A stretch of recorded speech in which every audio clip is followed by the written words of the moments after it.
గురుగారు నమస్కారం. నమస్కారం. మీ పేరు? ఆంజనేయులు. ఓకే. మాచర్లలో ఎవరిస్తే బాగుంటుంది అనుకుంటున్నారు? పిన్నెల రామకృష్ణారెడ్డి గారా లేదంటే బ్రహ్మారెడ్డి గారా? అది మేము ఎవరు చెప్పలేమండి. ఇప్పుడు మాకు రామకృష్ణారెడ్డి మంచోడు. ఓకే. ఆయన వస్తే బాగుంటుంది అనుకుంటున్నాం. ఓకే. సో ఆయన ఈ 4 టర్మ్స్ లో చేశారు కదా ఇంతకు ముందు ఎమ్మెల్యేగా. సో ఆయన చేసినటువంటి అభివృద్ధి మీకు బాగా అనిపించిందా? బాగానే అనిపించింది. ఓకే. సో మాచర్లలో ప్రధానంగా నీటి సమస్య అని చెప్తున్నారు. సో దాని పట్ల ఎలా? కొంచెం ప్రాబ్లం అదే, నీటి ప్రాబ్లం అది ఉంది మాచర్లో.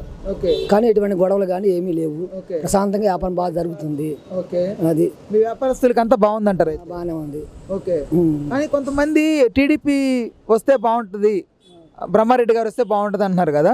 కొత్తగా వచ్చింది కదా, మనకి ఆయన ఏం చేస్తాడో తెలియదు కదా మనకి. ఇక్కడ ఆయన వస్తే బాగానే ఉంటుంది అనుకుంటున్నాం. ఓకే.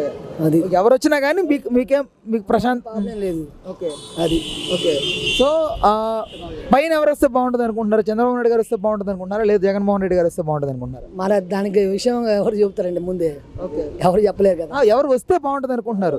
కాదు కదా, ముందు పరిపాలించింది జగన్మోహన్ రెడ్డి, తర్వాత ఈయన వస్తాడు చంద్రబాబు నాయుడు వస్తారు. ఎలాగ వస్తాయంటే ఎక్కువ చంద్రబాబు నాయుడు వస్తే బాగానే ఉంటుంది అనుకుంటున్నాం మేము. జాబ్ పిల్లలకి జాబ్ వస్తాయని అనుకుంటున్నాం. ఓకే. జగన్మోహన్ రెడ్డి గారి ప్రభుత్వంలో జాబ్స్ వాలంటీర్స్ తప్ప ఇంక పెద్ద లేదు కదా, ఓన్లీ వాలంటీర్లు మాత్రం ఇచ్చారు. అదేలేండి, అది వాస్తవం. సో సంక్షేమం అంటారా అభివృద్ధి అంటారా? అభివృద్ధి కావాలి. మరి సంక్షేమం పట్ల ఎక్కువ ఫోకస్ పెట్టారు కదా జగన్మోహన్ రెడ్డి గారు. అదే కంపెనీలు వస్తుంటే బాగుంటుంది, అందరికి జాబ్ వస్తాయి, యూత్లందరూ పైకి వస్తారు కదా. ఆయన మళ్ళీ వస్తే కంపెనీలు తీసుకొస్తాను అంటున్నారు ఆయన ఆంధ్రాలో జగన్మోహన్ రెడ్డి గారు. తీసుకొస్తే మంచిదేనండి. అది అందుకు కావాల్సింది ఏముంది అసలు. ఓకే. సో ఆ ప్రభుత్వం ఎలాంటి మార్పులు తీసుకొస్తే బాగుంటుంది అని అనుకుంటున్నారు? ఏది ఆయన చేసినటువంటి పథకాల్లో పథకాలు మంచి, ఆయన ఎవరు ఏ ముఖ్యమంత్రి చేయని పథకాలు మంచి పెట్టాడు. చాలా మంచిది, లేబర్కి ఇంకా చాలా మంచిది, బిజినెస్కి అందరికీ చాలా మంచిది. అది ఓకే. ఇంకేం మార్పులు చేయాల్సిన అవసరం లేదంటారా? మార్పు చేయాల్సింది కాదు, మీరే చేయాలి. పింఛన్ పెంచడం కానీ ఉచిత బస్సులు పింఛన్ చాలా ఇస్తా ఉన్నాడు కానీ పెంచేదేం లేదు కదా. అమ్మ ఒడి ఇస్తా ఉంటుండు, తర్వాత 40 సంవత్సరాలు దాటిన వాళ్ళకి 18,000 ఇస్తా ఉంటున్నాడు. అది బాగానే ఉన్నాయి. ఆయన పెట్టిన పథకాలు బాగానే ఉన్నాయి.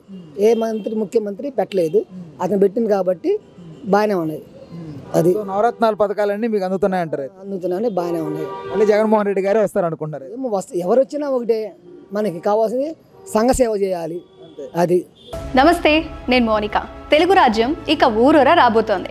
దినదిన ప్రవర్ధమానమవుతున్న తెలుగు రాజ్యం ఛానల్కు 2 తెలుగు రాష్ట్రాల్లోని 42 లోక్సభ నియోజకవర్గాల నుంచి న్యూస్ కంట్రిబ్యూటర్స్గా వ్యవహరించడానికి యువతను ఆహ్వానిస్తోంది. జర్నలిజం పట్ల ఆసక్తి, కనీస సామాజిక రాజకీయ పరిజ్ఞానం, స్థానిక పరిస్థితులపై మంచి అవగాహన, స్థానిక పరిచయాలు, గౌరవప్రదమైన జీవనం ఉంటే సరికొత్త సామాజిక విప్లవంలో మీరు కూడా భాగస్వాములు కావచ్చు. మీ అంతరంగాన్ని ఆవిష్కరించవచ్చు. ప్రతి లోక్సభ నియోజకవర్గ పరిధిలో 2కి అవకాశం ఉంటుంది. 30 నుంచి 35 ఏళ్ల మధ్య వయస్కులై జర్నలిజం పట్ల అభిరుచి, ఆసక్తి కలిగిన యువతి యువకులు తమ వివరాలు, జీవన విధానం, ఆసక్తి గల ప్రాంతం, పాస్పోర్ట్ ఫోటోతో కలిపి ఈ దిగువన నంబర్కు వాట్సాప్ చేయొచ్చు. నంబర్ 8125150555.